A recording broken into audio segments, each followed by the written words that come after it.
Bonjour à toutes et à tous, j'espère que vous allez bien. Aujourd'hui, je vous présente les 7 meilleurs decks de la méta. Je me suis basé sur les decks qui performaient le mieux en top 1000 légendes.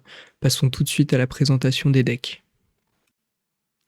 Donc voici les 7 decks que je vais vous présenter. Je les ai classés du plus puissant, en tout cas du plus performant en termes de win rate au moins performant. Alors bien sûr, il va falloir les prendre en main, c'est des decks assez subtils. Commençons tout de suite avec le chasseur découverte, mais une version bien plus agressive que celle que j'ai déjà présentée sur la chaîne. Alors, on retrouve le cœur du chasseur découverte avec éclaireur, pistage, élève des marais, jeune maître brasseur, observation des oiseaux, réserve de perroquets. On a aussi Exarch, bien évidemment, Sylvanas et ses deux compères, Niri, Escrocard et rencontre extraterrestre. Alors qu'est-ce qui est nouveau? Qu'est-ce qui change? Bah déjà on a une curve très basse, hein. On a que des cartes qui coûtent moins de 5 de mana, et encore cette carte elle est réduite à chaque fois qu'on découvre, donc on a que des cartes qui coûtent moins de 4 de mana même. On a du peps, on a des cartes qu'on aime répéter avec Niri. Alors Niri peut être utilisée pour faire un OTK, mais elle peut aussi être utilisée pour faire de la value, pour répéter des sorts de pioche, pour répéter tout un tas de sorts à 1 de mana qu'on peut avoir, que ce soit avec Escrocard ou même sur Aleria, et tous les sorts à 1 de mana bien sûr qu'on a déjà dans le deck. Donc on va chercher qui va piocher. Alors on n'a pas de bête dans le deck, c'est juste pioche 1 pour 1, mais avec Niri ça fait pioche 2 pour 1, ce qui est très fort. Tir des arcanes, 2 points de dégâts, ça se transforme en 4 points de dégâts avec Niri. Proie blessée, pareil, c'est pas 1 mais 2 points de dégâts et 2 1-1 ruée, ça peut faire le taf de temps en temps. Tir précis qui fait 5 de dégâts, on va essayer de le jouer au maximum avec les 5 de dégâts, sauf si ça nous permet d'avoir un létal, ne serait-ce qu'avec les 3 points de dégâts. Et le plan de jeu c'est toujours pareil, hein. Au mulligan on cherche Exarch Nayel à coup sûr, hein. On veut pas avoir quoi que ce soit d'autre. Alors qu'est-ce qu'on peut garder d'autre? On peut garder bien évidemment observation des oiseaux. On peut garder les 3 sœurs qui sont là, parce que plus vite on en joue une, plus seront fortes les autres. Niri aussi on peut garder. Et ça dépend des match-up, mais si vous avez des match-up agressifs en face, et ben on peut garder rencontre extraterrestre. Pourquoi pas garder éclaireur Rangaré si jamais vous avez déjà de la découverte, sinon ne vous embêtez pas avec ça, on peut le découvrir ou le piocher avec d'autres cartes. Voilà, deck avec beaucoup de peps. On a le blaster stellaire pour rentrer des points de dégâts supplémentaires, hein. Ça a 4 d'attaque si on a découvert dans le tour. On peut taper 3 fois, vous faites le calcul, ça fait 12 dégâts. 12 dégâts c'est beaucoup. Et on peut même prendre des trades. On est insensible avec la salve du blaster stellaire. Donc si on a joué un sort alors qu'on l'avait dans notre main, et bah on va pouvoir taper sans prendre de dégâts. La première fois où on joue un sort, on active cet effet salve. On a aussi champion d'Azeroth. On aime bien aller chercher les héros de l'Alliance pour aller chercher un maximum de dégâts contre les decks plutôt contrôle. Il y a plusieurs choses qui nous intéressent. On aime bien Bran pour répéter les cris de guerre et faire la fameuse combo avec Sylvanas qui fait 6 de dégâts si on a déjà joué les deux autres. Et on a les jeunes maîtres de brasseurs pour les renvoyer dans la main et rejouer Sylvanas encore et encore. Si on a Bran, les cris de guerre sont joués 2 fois, donc ça fait pas 6 mais 12 de dégâts chaque fois qu'on joue Sylvanas, c'est très très fort. On peut imaginer aussi des prophètes Velen, prophète Velen qui va doubler les dégâts de vos sorts. Ça peut être très intéressant avec tous les petits sorts qu'on a, et le combo avec Niri. Et on a aussi potentiellement Antonidas qui va nous donner énormément de boules de feu qui vont nous permettre parfois de terminer la game. Donc Antonidas, on joue tous nos petits sorts et le tour d'après on finit avec quelques boules de feu dans la tête. Voilà pour ce premier deck, très explosif, très agressif, pas facile à jouer pour un deck aggro, mais très très fort quand bien maîtrisé. Alors je vous présente tout de suite le deuxième deck, c'est un chasseur de démons, Cliff Dive. Alors Cliff Dive c'est saut de falaise en français. Alors un deck pareil très agressif, on a envie de tuer au tour 7, grosso modo, tour 7, tour 8. Alors comment on fait? Déjà pour le début de partie, on va garder les graines, Sommeil de Wyvern, la meilleure des graines pour le tour 3, Moisson Sinistre aussi très fort. On peut garder les armes, Tranche Défense qui nous fait piocher un serviteur avec Râle d'Agonie, et Glaive perdu dans le temps qui va nous donner un démon du passé, ça fait de la value. Étude d'Illidari qui est pas mal à garder aussi en main de départ, et de même pour Infestation, à garder en main de départ pour rentrer un maximum de dégâts. On a la hache de Scénarius avec le portail vers Argus. Bon, ça permet de terminer certaines games avec l'effet charge. Parfois, l'arme vol de vie est sympa. L'effet vol de vie pour tenir les games. Et Falaise Escarpée aussi qui invoque des petits pirates charge. Ça, c'est bien à garder au mulligan. Donc, je récapitule. Falaise Escarpée, c'est bon à garder. Les graines, donc Moisson Sinistre et Sommeil de Wyvern. Les armes, Tranche Défense surtout. Vous pouvez garder le glaive.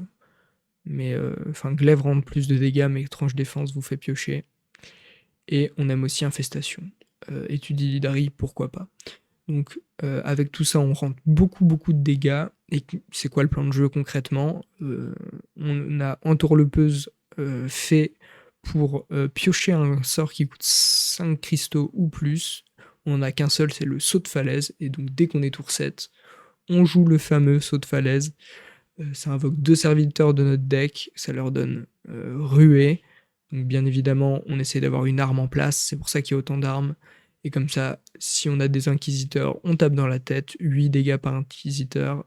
Et si on a des Drake ronceux, on fait passer son tour, le Drake ronceux tape un serviteur adverse, tous les surplus de dégâts vont dans la tête de l'ennemi. C'est très puissant, c'est très explosif. Il faut pas piocher ces grosses créatures. Donc ça demande quand même un petit peu de chance. Vous pouvez avoir de la malchance et commencer avec toutes les grosses créatures dans votre main assez vite, et donc le deck perd beaucoup de son intérêt. Mais sinon, c'est un deck assez stable et assez fort. L'entourloupeuse qui nous assure d'avoir au tour 7 le saut de falaise quasiment. Voilà, on a aussi saut de braise, une nouvelle carte qui fait 6 dégâts répartis entre tous les adversaires. C'est bien pour grignoter les points de vie.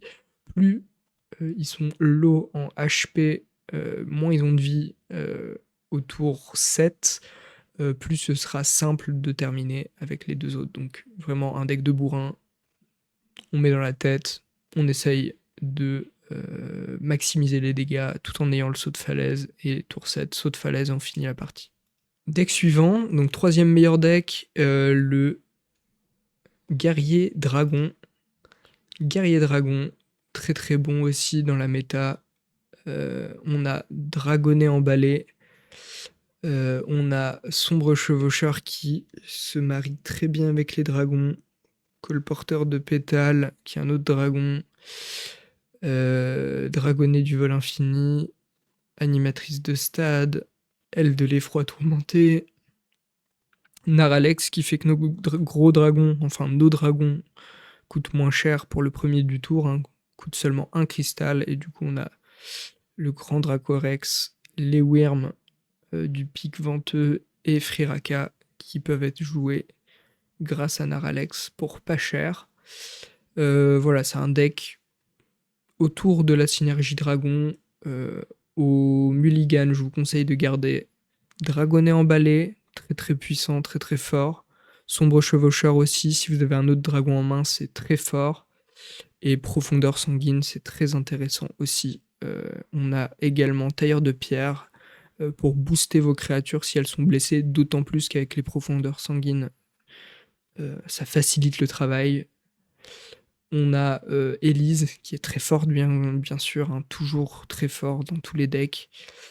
Et pour le mulligan, on est déjà pas mal. Pour le reste, on les joue petit à petit, on gratte les points de vie, on met des créatures, on joue autour de nos synergies dragons pour jouer des gros dragons pas chers avec Naralex. On pioche des dragons avec Aile de l'Effroi, on les réduit. On rentre des dégâts dans la tête et on finit avec des grands coups de 5 points de dégâts, des Wyrm ou Friraka pour finir. Voilà, c'est un très bon deck, très puissant, un deck de Hearthstone, j'ai envie de dire, où on pose du board, on booste son board et on tue avec le board. Voilà. Guerrier quête, deck suivant. Pour les amateurs de deck contrôle, c'est vraiment le deck contrôle par excellence. On a la quête qui fait que si on survit 10 tours, on a l'œil de la cité. Donc c'est la récompense de quête, je crois qu'elle coûte 5 de mana, c'est une 8-8. Si je dis pas de bêtises, est-ce que je peux voir? Il est là, ouais, 8-8 pour 5. Cri de guerre, on a 2 récompenses de quête aléatoires et les restes sont dans le deck. Et les récompenses de quête sont très puissantes et coûtent toutes 5. La plus forte d'entre elles, donc on les aura toutes, hein. La plus forte d'entre elles, ah non, on a Sulfuras qui coûte 3. Excusez-moi. Donc la plus forte d'entre elles, c'est la distorsion temporelle. Ça fait rejouer un tour, un peu comme Zarimi, pour ceux qui aiment bien les prêtres Zarimi. Donc, si on rejoue un tour, on a nos créatures qu'on vient de poser qui peuvent tout de suite taper. Et donc on met des grosses créatures, on joue ce sort qui nous fait rejouer un tour et on finit par le tuer avec des coups dans la tête. Comment on fait pour survivre? Et bah, on a tous les outils qu'il faut, énormément d'armure, avec la libération des crocilisques, excusez-moi. On a les maîtrises de blocage, lunettes de sécurité, enfin énormément d'armure. Haute altitude pour tricher en mana, rempart d'Azinoth pour tanker des gros coups avec notre bouclier. Elise qui est toujours très très fort. À garder au mulligan en général, hein, on se pose pas de questions. On garde Elise, on garde maîtrise du blocage pour piocher et on garde haute altitude pour tricher en mana. Le reste, ça vient un petit peu tout seul. On a quelques cartes de pioche pour gérer des boards, baston, envahisseur hostile, Bob le barman pour geler, Dracorex, Ziliax, étendue infinie. Voilà, on a de l'outil pour gérer les boards. Et puis, si jamais on veut faire de la value, on a Marin le responsable, on a âme pour manger le deck de l'ennemi et lui réduire sa value à lui. Et est-ce que j'oublie quelque chose? Je crois que je n'ai rien oublié. Il y a les heures de bouclier, bien évidemment, pour tuer des grosses créatures. Voilà. Deck solide. On commence par garder les cartes pas chères qui nous permettent de piocher, qui nous permettent de tricher en mana, qui nous permettent d'avoir des tours 4 et 5 assurés, par exemple Elise, et derrière, et ben on contrôle, on survit 10 tours, on fait de la value et on gagne. Facile. Deck suivant, deck Agatha, Shaman Agatha, très très fort, peut-être le plus fort avant le rang légende, à mon sens. Donc si vous voulez absolument passer rang légende, je vous conseille de jouer ce deck-là. Alors il y a plein de versions qui existent. Moi j'ai pris une des plus, entre guillemets, techniques, même si vous allez voir que c'est pas grand-chose la différence, hein. Dans les autres versions, si je dis pas de bêtises, il y a des versions avec les élémentaires. Ouais, les flammes vivantes, ici, râle d'agonie, vous piochez un sort de feu. Mais aussi avec... je crois qu'il y avait des serviteurs... Oui, les surveillantes primordiales qui gagnaient +1/+1 et qui piochaient une carte si on avait joué un sort de nature alors qu'il était dans notre main. Mais c'était les cartes les plus faibles, et dans la version que j'ai trouvée en top légende, ils ont retiré ces cartes-là pour les remplacer par un deuxième choc statique. Des fois dans les listes, il n'y en a qu'un seul. Une deuxième sous une bonne étoile. Des fois dans les listes, il n'y en a qu'un seul. et un maléfice. Parce qu'un maléfice, c'est toujours utile si on a une grosse créature qui nous embête en face ou quelque chose. Enfin, ça peut même être utilisé sur nos créatures hein, pour créer une provocation. Enfin voilà, c'est un peu un couteau suisse. Voilà. Alors je vous explique le deck pour ceux qui connaissent pas. Deck très très puissant, très très fort. Au mulligan, vous gardez absolument un sort qui coûte plus que 6. Voilà. Enfin, plus que 5. Soit décor givré, soit volatile en furie, soit sous une bonne étoile. L'idéal serait décor givré, parce que c'est le moins cher, c'est celui le plus facile à jouer. Vous en gardez un des trois. Un seul. Les autres, vous relancez votre mulligan, hein, vous relancez vos cartes, de sorte à avoir des cartes parmi celles-ci. Murloc Gigaelron, c'est fort. Observation des oiseaux, c'est très fort. Bagagiste, c'est très bien aussi. Turbulus, c'est très bien. Et Vol du Faucon de Feu, c'est très bien. Et comme toujours, Élise et Agatha, qui nous assurent quasiment des tours 4 et 5, hein, c'est ce que je disais avec le deck précédent. Ça aussi, c'est très très fort. Dans un monde idéal, hein, tour 1, vous jouez Murloc Gigaelron, tour 2, Observation des oiseaux, vous allez chercher un bagagiste maladroit qui sera boosté, donc plus 2, plus 1, grâce à l'observation des oiseaux, donc vous avez une 5-4, et tour 3, vous jouez votre bagagiste, qui se copie parce que vous avez un sort qui coûte 5 ou plus dans votre main, et donc vous avez 2 5-4 provocations au tour 3. C'est ça le power play, c'est ça que vous voulez faire des grosses créatures très tôt, et ne jamais baisser la pression. On booste ces créatures avec Turbulus, avec les observations des oiseaux. On chope des sorts comme décor givré pour mettre du board. Je vous conseille sur Elise de prendre le plus 2 d'attaque. Le plus 2 d'attaque, si vous avez beaucoup de board, il aura beaucoup de valeur, beaucoup de value. 2 d'attaque par créature. Et pour le héros, ça fait énormément de dégâts. On a aussi Muradin et le marteau du haut roi qui sont super forts. Hein. Muradin sur tour 5, c'est une 3-2 ruée qui gagne les stats du marteau. Donc plus 3 d'attaque, plus 4 points de vie. Donc ça sera une 6-6 ruée. Furie des vents. Ça, tour 5, vous pouvez détruire 2 grosses créatures. Et en plus de ça, vous avez le marteau dans votre main pour enchaîner avec le tour 6, un marteau Furie des vents. C'est extrêmement puissant. Forme d'avatar qui fait 2 dégâts à tout le board et qui donne plus de d'attaque à un personnage. Hein. C'est lorsque ce personnage attaque, excusez-moi, que ça fait 2 points de dégâts à tout le board. C'est quand ce personnage attaque que ça fait 2 dégâts à tout le board et au héros adverse. Si vous avez en plus Furie des Vents sur votre créature ou sur votre héros, bah ça le fera 2 fois. On a Volatile en Furie pour faire 6 dégâts à la cible de notre choix si on a 2 places sur le board, c'est très très fort. À la Kir pour finir, si vous avez joué sous une bonne étoile. Carniblock pour rejouer les effets de Ziliax, invoquer plein de 6-5, provocation, ruée, vol de vie, bouclier divin. Vous voyez bien la puissance, mais aussi pour les Murlocs Gigaelron, dès qu'ils sont gigantifiés, on a une 8-8 pour 8 qui invoque une copie de lui-même, et donc si on avait joué Carniblock juste avant, ça nous permet d'invoquer non pas une, mais 3 8-8 ruée en plus de la 8-8 de base. Donc on a 4 8-8 qui arrivent sur le board. C'est extrêmement fort. Deck très puissant, facile à jouer.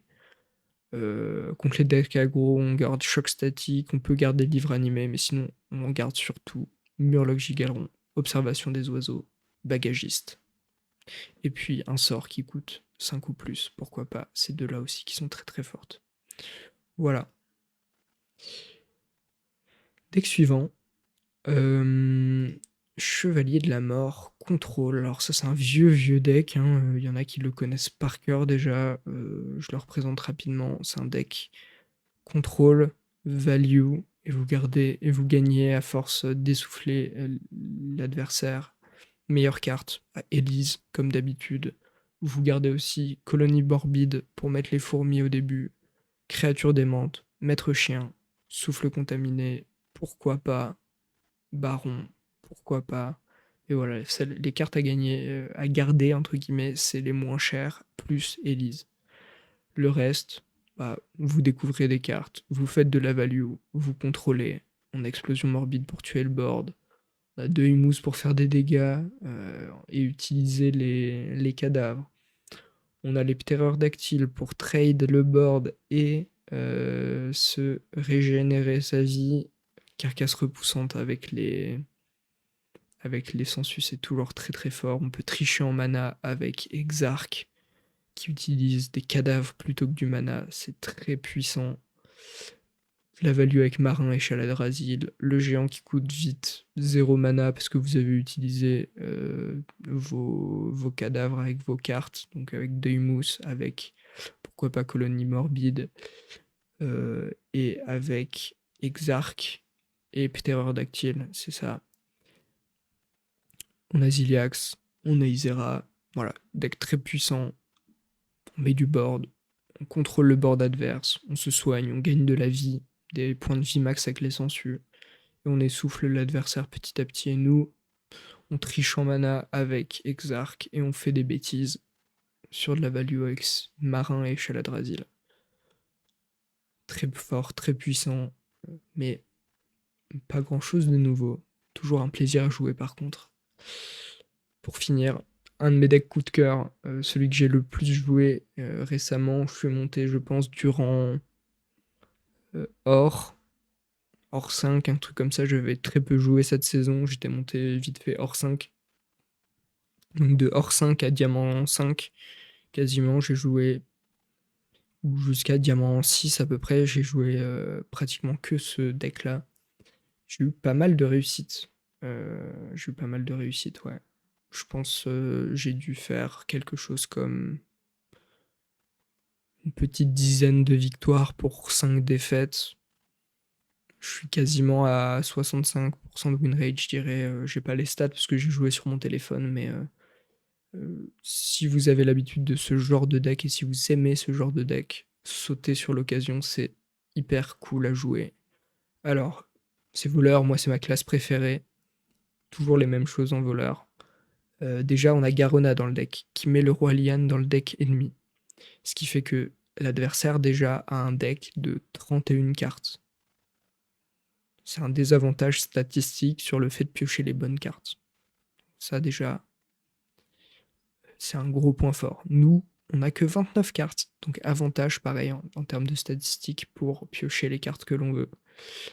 Et on a l'arme lérigicide 3-2, donc on rentre facilement 6 de dégâts dans la tête de l'ennemi. Et ça fait plaisir. Et en plus de ça, on pioche des serviteurs légendaires. Nous, on en a tout un tas. Et l'adversaire, s'il n'en a pas beaucoup, si on connaît bien les decks et la méta, là vous avez vu quelques decks que je vous ai présentés, il y en a d'autres qui sont joués. Mais plus vous connaissez la méta, plus vous pouvez vous adapter avec ce deck-là. Et bah, si vous savez qu'il y a peu de légendaires dans son deck, et bah, il a des fortes chances de piocher le roi Lian. On a Garona du coup, qui lorsqu'on le joue, si votre adversaire a a le roi Lian en main, et bah, ça lui détruit la moitié de ses points de vie. Ça c'est extrêmement fort, hein. Donc ça enlève la moitié de sa vie et il peut pas repasser au-delà, hein. Donc il a 30 points de vie, il passe à 15. Ça fait 15 dégâts juste de jouer Garona. C'est extrêmement fort. Alors comment est-ce qu'on fait pour le jouer au bon moment? Bah soit on a joué les régicides, on a tapé, on se dit ah ça doit être le moment. Sinon, on peut avoir des infos avec 2 cartes. Première carte, répétition temporelle. On découvre une copie d'une carte de la main. On va voir 3 cartes de la main de l'adversaire, on en choisit une, on la gagne et elle coûte 1 de moins. Cette carte est extrêmement forte, extrêmement puissante. Elle donne des informations sur la main ennemie, la main adverse. Garder ça au mulligan, c'est trop fort. Comme ça, vous pouvez mieux vous adapter parce que vous savez ce que l'adversaire a en main. Donc ça nous permet de savoir s'il a ce roi Lian ou pas en main. On a Essence du Cauchemar. Alors, je conseille moins de le garder au mulligan. ça peut être quand même une bonne alternative pour un tour 2, un tour 3, on a envie d'activer le combo. On va découvrir une copie d'un serviteur du deck de l'adversaire. Si on découvre le roi Liane, ça veut dire qu'il est dans le deck de l'adversaire et pas dans sa main. Donc voilà, vous pouvez avoir des informations de cette manière-là. Alors, on était sur le mulligan. Je vous conseille de garder répétition temporelle, créature démente. C'est un tour 2 qui nous permet de choisir notre tour 3. C'est toujours très très fort. Escroc rusé, dans pas mal de cas, vous pouvez le garder si vous avez une autre carte combo à jouer derrière. Escroc rusé tout seul, ça sert à rien. Escroc rusé plus une carte combo, ça commence à être vraiment cool. Et une des meilleures cartes, je pense peut-être même la meilleure carte à gagner, à garder au mulligan, c'est le souvenir du passé. Invoque 2 serviteurs aléatoires du passé coûtant 1 cristal, combo ils ont plus 1 d'attaque. Ça permet de mettre des 2-1 avec plus 1 d'attaque, donc 3-1, 2-3-1 sur le board autour d'eux. En général, il y en a au moins une qui survit. Ça vous permet de gratter des points de vie à l'adversaire. Parfois, ça a des effets sympas. Cette carte est très très forte. Vous pouvez faire tour 2, escroc rusé, souvenir du passé, collectionneur de météorites. Je vous conseille de le garder aussi, vous pouvez le jouer dès le tour 1, ça réduit de 1 la prochaine carte avec combo, et ça le réduit pour toute la partie. Tant que vous n'avez pas joué de sort avec combo, ou de cartes avec l'effet combo, ces cartes coûteront 1 de moins. Jusqu'à ce que vous en jouiez une, bien sûr, mais ça n'a pas de condition d'activation dans le tour, contrairement à préparation, qui réduit de 2 le prochain sort du tour, ou escroc rusé qui réduit de 2 la prochaine carte combo du tour. Là, c'est vraiment sur la partie entière. Donc, collectionneur très très fort pour réduire des cartes, tricher en mana.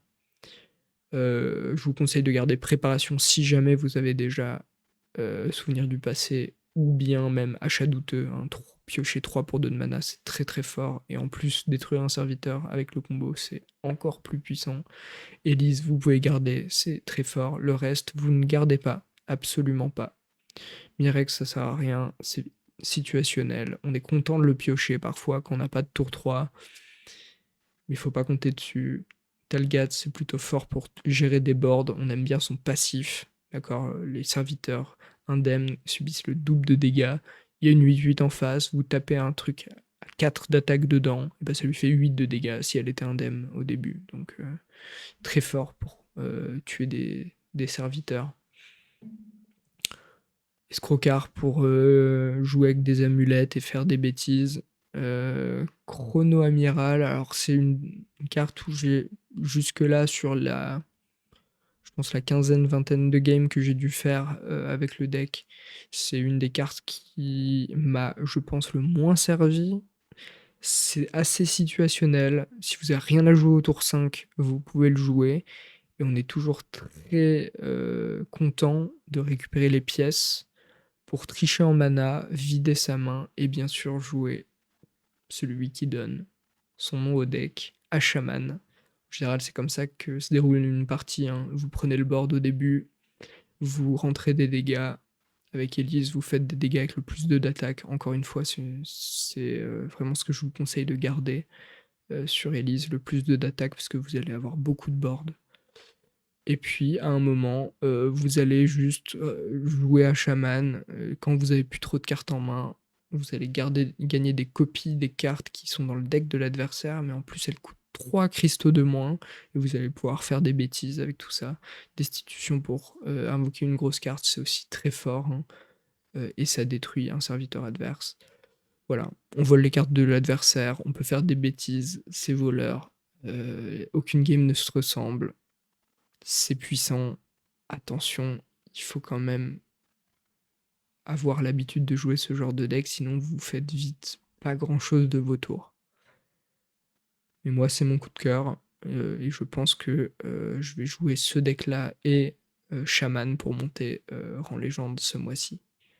J'espère que la vidéo vous aura plu, on se retrouve bientôt pour de nouvelles vidéos où je vous présenterai peut-être un peu plus de gameplay pour ces decks-là. En attendant, passez de très bonnes fêtes de fin d'année, on se revoit bientôt. N'hésitez pas non plus à passer me voir sur Twitch pendant les vacances scolaires, en général je stream un petit peu plus souvent. Et puis juste, lâcher un follow, ça me donne de la force, c'est toujours un plaisir. Allez, je vous fais des bisous, on se voit une prochaine fois. Ciao.